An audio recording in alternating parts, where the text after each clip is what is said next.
आज आम आदमी पार्टी के पार्षद महेश भाई अनघड़ को सूचना मिली कि सूरत के अंतरोली पांचरापोल में जहां गायों की देखभाल के नाम पर संस्था चलाई जा रही है तो वहां गायों की खाल से जुड़ा अवैध कारोबार चल रहा है। इस सूचना के आधार पर महेश भाई अनघड़ आप पार्षद रचनाबेन हीरपरा, विपुल भाई सुहागी और अन्य गोरक्षकों के साथ मौके पर पहुंचे। उन्होंने वहां जो दृश्य देखा वह बेहद दर्दनाक और चौंकाने वाला था। जिन गायों को हम गौ माता कहकर पूजते हैं उनकी हालत बद से बदतर थी। बीमार गायों की ठीक से देखभाल नहीं हो रही थी, छोटे बछड़ों की हड्डियां साफ दिख रही थी और कई गाय तो चलने की स्थिति में भी नहीं थी। उनके इलाज की व्यवस्था भी सिर्फ दिखावे के लिए की गई थी। वहां कई स्थानों पर गायों की खालें भी स्पष्ट रूप से दिखाई दे रही थी। महेश अनघड़ ने भाजपा सरकार पर तीखा हमला करते हुए कहा, गाय और हिंदुत्व के नाम पर वोट मांगने लगी। भाजपा सरकार के राज में गायों की ऐसी दयनीय हालत है, जनता उन्हें 30 सालों से सत्ता में बैठाया है, उन्हीं के शासन में गौ माता की दशा हो रही है। सरकार इस पांजरापोल को ग्रांट देती है, ट्रस्टी उसका संचालन करते हैं। ऐसे में दोनों की मिलीभगत से काला कारोबार चल रहा है, इसमें कोई शक नहीं। उन्होंने ये भी कहा कि जब इस मामले की शिकायत दर्ज करानी पुलिस के पास गई तो पुलिस ने भी टालमटोल का रवैया अपनाया और कहा हम किस आधार पर शिकायत दर्ज करें। महेश भाई ने सवाल उठाया कि अगर हमें ही कानून की इतनी समझ होनी चाहिए तो हम ही पुलिस बन जाएं। उन्होंने ये भी आरोप लगाया कि पिछले 25 से 30 वर्षों से काला कारोबार यहाँ चल रहा है। कई बार गोरक्षकों ने छापेमारी भी की है, लेकिन प्रशासन की चुप्पी और निष्क्रियता से लगता है कि सभी एक ही खेमे के हैं, इसलिए अब तक कोई सख्त कार्रवाई नहीं हुई और किसी पर भी आंच नहीं आई। महेश अनघड़ ने अंत में पूछा, सरकार गौ माता के नाम पर लाखों रुपए की ग्रांट देती है, लेकिन वह पैसा कहाँ खर्च हो रहा है? और अगर पुलिस भी ऐसे मामलों में FIR दर्ज करने से पीछे हटी तो आम जनता कहाँ जाएगी?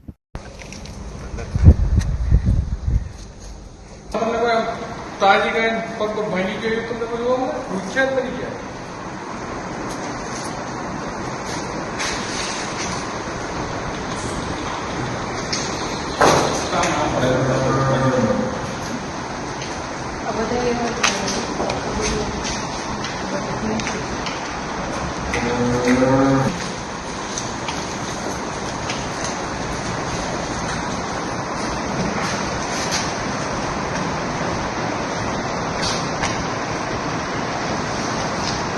અંતરોલી પાંજરાપોળ કે જ્યાં લગભગ 3000 કરતાં વધારે ગાયોને રાખવામાં આવી છે અને એમાંની આ જે ગાયોની પરિસ્થિતિ આપણે જોઈએ, એમને શું ખાવા દેવામાં આવ્યું છે, શું એમની હાલત છે, આ ગાય કદાચ મર્યા હોય કે જીવતી હોય એવી અહીંયાની આ તમામ ગાયોની પરિસ્થિતિ છે. તમામ ગાયોમાં મોટાભાગની ગાયો કે ભેંસો જે કોઈ છે આંતરડાઓ બહાર નીકળી ગયા હોય ત્યાં સુધીની ભયંકરમાં ભયંકર ખરાબ પરિસ્થિતિ આપણી સામે છે. આ ગાયોને તમે જોયું, જીવ નામની વસ્તુ ખાલી કહેવા પૂરતી રહી છે એવી આની પરિસ્થિતિ છે. એટલું મૂંગું અને અબોલ પશુ, એમના ચહેરાને જુઓ તો પણ એની ઉપર દયા ઉપજી આવે.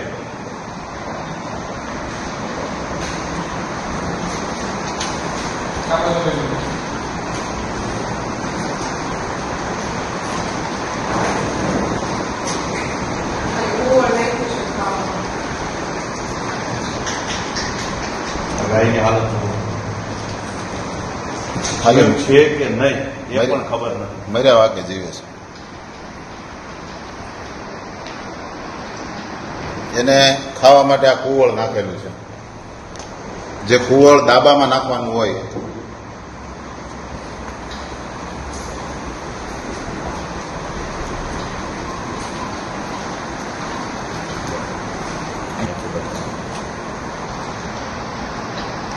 છાણ નથી, આ રોગ છે.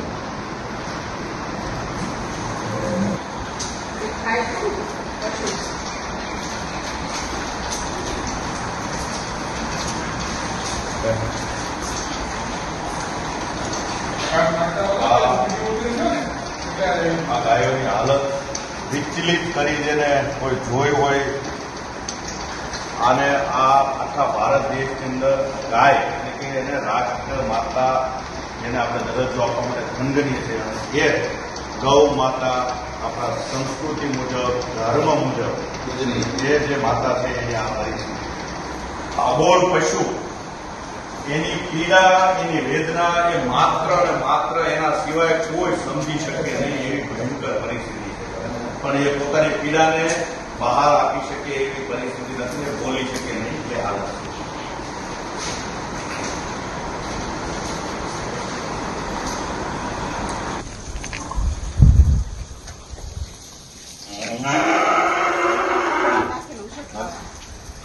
ખાલી બોલો ને કે આ કુંવળ સિવાય મોટા ભાગના આજે ગાયોના વાછરડાઓ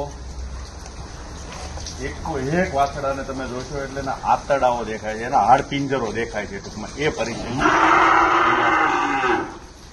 કોઈ વાછરડાને ખાવા માટે આવું કુવળ નાખેલું છે. કુવળ સિવાય શું છે? આ આપણે દેશમાં અને આપણા એનર્જી નથી, એની અંદર એનર્જી આપણે નથી. ગાયોને નીચે સૂકું કરવા માટે આ કોરું કુવળ કરવા આવે. માટે વાપરવાનું બરાબર, એ હોય. વાપરીએ અને આ જ ખાવાનું અને આ ખાઈને આના આંતર નીકળી જાય બે જાય એટલે આના ચામડાનો વેપાર કરવાનો એ પણ અમે તમને પુરાવા આ જોવે છે કે છે કે મારો કાનો આવ્યો પણ કાનો નથી આવ્યો પણ હવે ગોપાલ આવ્યો છે. કાનો નથી આવ્યો. કેટલા ભરી દીધા છે. અહીંયા ગેટ પાસે પહોંચ્યો વાછરડાઓ તરત આપણી એને એમ કે હવે કોઈક આવ્યું છે લેવા આવ્યું બધા જ આપણી પાસે. અને આની શું પરિસ્થિતિ હશે તમે જુઓ, કેટલી વાછરડાઓ બધા કંઈક ઉમ્મીદ સાથે આવ્યા છે. શું થાય આમાં? બધા જ વાછરડાઓ બહાર આવી ગયા. આ વાછરડાઓની હાલત જો એક વાછરડાઓના હાડપિંજરો દેખાય, હાડપિંજરો. કોઈ દયા નામની વસ્તુ નથી. સરકાર શું આની ઉપર પગલાં લેતી છે, શું એમને આપતી છે? કેટલાય લોકો છે જે દાન આપે છે, લીલો ઘાસચારો પહોંચાડે છે, એટલે કદાચ આ જીવિત રહે, નકર આ જીવિત રહે એની પણ શું શ્યોરિટી છે?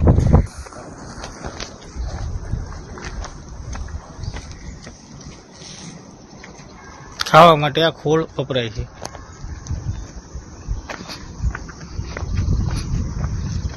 અંત્રોલી પાંજરાપોળ કે જે ગુજરાત આયક ગૌસેયા અને એનું આખું રાજ્ય સરકારનું જે બોર્ડ છે એ બોર્ડમાંથી આખી આમાં અલગ અલગ પ્રકારની ગ્રાન્ટો આપીને આનું ડેવલપમેન્ટ થતું હોય છે. રાજ્ય સરકારનો સીધો જ કંટ્રોલ આની ઉપર હોય છે.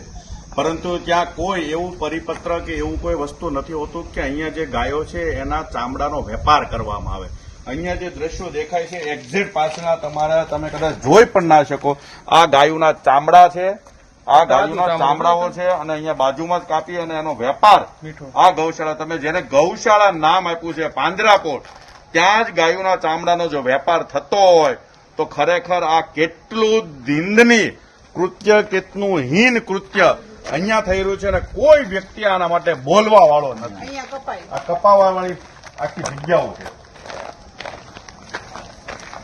લોકો ગૌ માતાના નામે અહીંયા દાન આપે છે, ધોમ રૂપિયો આપે છે, ધોમ લીલો ઘાસચારો રોજ પહોંચાડે છે. પોતાના જન્મદિવસ નિમિત્તે, પોતાની વાર્ષિક તિથિઓ હોય, માતા પિતાની તિથિઓ હોય, ભાઈઓ બહેનો કે છોકરાઓની તિથિ હોય, ત્યારે પણ અહીંયા દાન આપી જાય છે. અહીંયા પોતાનો ઘાસચારો એમની સેવા માટે અર્પિત કરે છે. અને એ જે સેવા પછી અહીંયા જે લોકો સંચાલન કરે છે એ સરકારમાં બેઠેલા હોય કે સરકારના મળતિયા હોય કે ભાજપ સાથે સંકળાયેલા લોકો હોય છે આમાં ઘણા ખરા. પરંતુ એ ગાય માતાના નામે કેટલું હીન કૃત્ય કરે છે. આખા શહેરમાંથી વિવિધ જગ્યાઓથી ગાયોને પકડીને એમને તંત્ર દ્વારા અહીંયા મોકલવામાં છે અને અહીંયાથી આખો કરોડો રૂપિયાનો ખેલ થતો હોય ને એવી સ્પષ્ટ ચિત્ર અહીંયા દેખાય છે. કારણ કે કોઈને ગાયોના ચામડાનો વેપાર કરવાનો હક છે જ નહીં અને એ વેપાર અહીંયા બહુ સામે દેખાતો હોય એવું આ આખું કેટલ શેડ છે. આ તમે જે દેખાય છે અહીંયા લખ્યું છે કે ગાયોને રાખવા માટેનો આ શેડ છે. અહીંયા કોઈ ચામડા કાપવા માટેનો આ શેડ નથી. કેટલ શેડ 14 નંબર લખેલું છે અને એની અંદર જે પરિસ્થિતિ જોવો તો કોઈ ગાયો નથી પરંતુ ગાયોના ચામડાઓ છે. આ મીઠાના ડગલા કેટલ શેડ બનાવવામાં આવ્યો છે. આમાં કઈ જગ્યાએ કેટલ શેડ લાગે છે અને આ વેપાર કોણ કરી જાય છે, કોના ચોપડે ચડે છે? શું આ જેટલા ચામડા વેચાણ તો શું આ પાંજરાપોળમાં એના નામની કોઈ આવકો આવી છે ખરી? એક પણ જગ્યાની આવકનો હિસાબ નહીં હોય તો આ અહીંયા આટલા બધા ચામડાઓ દેખાય છે ગાયોના કાપેલા, તો આની વિરુદ્ધમાં કોણ એક્શન લેવાનો છે? શું પોલીસ આ બાબતે જાતે ફરિયાદી બનીને તપાસ કરશે કે રાજ્ય સરકાર પોતે ફરિયાદી બનશે આની વિરુદ્ધમાં? આ સૌથી મોટો સવાલ છે ને બધું જ ભીનું સંકેલવાની તૈયારી થઈ જશે. જેવા અમે અહીંયા પહોંચ્યા છીએ એમને ખબર પડી કે ગાયોના ચામડાના વેપારની આ વાત ચાલુ છે, તરત એકબીજા લોકો અહીંયાના મેનેજરો એકબીજાને કોન્ટેક્ટ કરવા માંડ્યા, ફોન કરવા માંડ્યા, લોકોને બોલાવવા માંડ્યા છે કે અહીંયા જે ગેરરીતિ થશે કોઈ લોકો આવ્યા છે ને એને ખુલ્લો પાડવાની કોશિશ કરે છે. પરંતુ કોઈથી ડરાય એવી પરિસ્થિતિ અમારી છે નહીં, અમે ડરવાના નથી અને આ રીતની ઘટના કોઈ પણ સંજોગોની અંદર ચલાવી શકવાની નથી અને નથી. આ જે ઢગલો દેખાય છે, આ જે કુવળ છે, આ કુવળ આપણે દાબો કોરો કરવા માટે નીચે નાખતા હોઈએ, એના માટે વપરાશ કરતા હોઈએ છીએ. પરંતુ આ કુવળ અત્યારે આ ગાયોને ઘાસ નાખવામાં, એના ખોરાકમાં આ કુવળ આપવામાં આવે છે. તમે પહેલા વીડિયાના માધ્યમથી જોયું કે ગાયોને એને ખવડાવવા માટે આ કુવળનો ઉપયોગ થાય છે. જો કે અહીંયા લીલું ઘાસ મોટી માત્રામાં આવે છે છતાં એનું ક્યાં કઈ રીતે ગપલો થાય છે ત્યાં કુવળ નાખવું પડે એ શરમજનક બાબત છે. કુંવળ સિવાય બીજું કઈ નાખતા જ નથી. પાંજરાપોળ કે જે ગુજરાત આયક ગૌસેયા અને એનું આખું રાજ્ય સરકારનું જે બોર્ડ છે એ બોર્ડમાંથી આખી આમાં અલગ અલગ પ્રકારની ગ્રાન્ટો આપીને આનું ડેવલપમેન્ટ થતું હોય છે અને રાજ્ય સરકારનો સીધો જ કંટ્રોલ આની ઉપર હોય છે. પરંતુ ત્યાં કોઈ એવું પરિપત્ર કે એવું કોઈ વસ્તુ નથી હોતું કે અહીંયા જે ગાયો છે એના ચામડાનો વેપાર કરવામાં આવે. અહીંયા જે દ્રશ્યો દેખાય છે એક્ઝેક્ટ પાછળના તમારા તમે કદાચ જોઈ પણ ના શકો. આ ગાયોના ચામડા છે, આ ગાયોના ચામડાઓ છે અને અહીંયા બાજુમાં જ કાપી અને એનો વેપાર આ ગૌશાળા, તમે જેને ગૌશાળા નામ આપ્યું છે પાંજરાપોળ, ત્યાં જ ગાયોના ચામડાનો જો વેપાર થતો હોય તો ખરેખર આ કેટલું નિંદનીય કૃત્ય, કેટલું હીન કૃત્ય અહીંયા થઈ રહ્યું છે અને કોઈ વ્યક્તિ આના માટે બોલવા વાળો નથી. અહીંયા કપાય. આ કપાવા વાળી આખી જગ્યાઓ છે. લોકો ગૌ માતાના નામે અહીંયા દાન આપે છે, ધોમ રૂપિયો આપે છે, ધોમ લીલો ઘાસચારો રોજ પહોંચાડે છે. પોતાના જન્મદિવસ નિમિત્તે, પોતાની વાર્ષિક તિથિઓ હોય, માતા પિતાની તિથિઓ હોય, ભાઈઓ બહેનો કે છોકરાઓની તિથિ હોય, ત્યારે પણ અહીંયા દાન આપી જાય છે. અહીંયા પોતાનો ઘાસચારો એમની સેવા માટે અર્પિત કરે છે અને એ જે સેવા પછી અહીંયા જે લોકો સંચાલન કરે છે એ સરકારમાં બેઠેલા હોય કે સરકારના મળતિયા હોય કે ભાજપ સાથે સંકળાયેલા લોકો હોય છે આમાં ઘણા ખરા, પરંતુ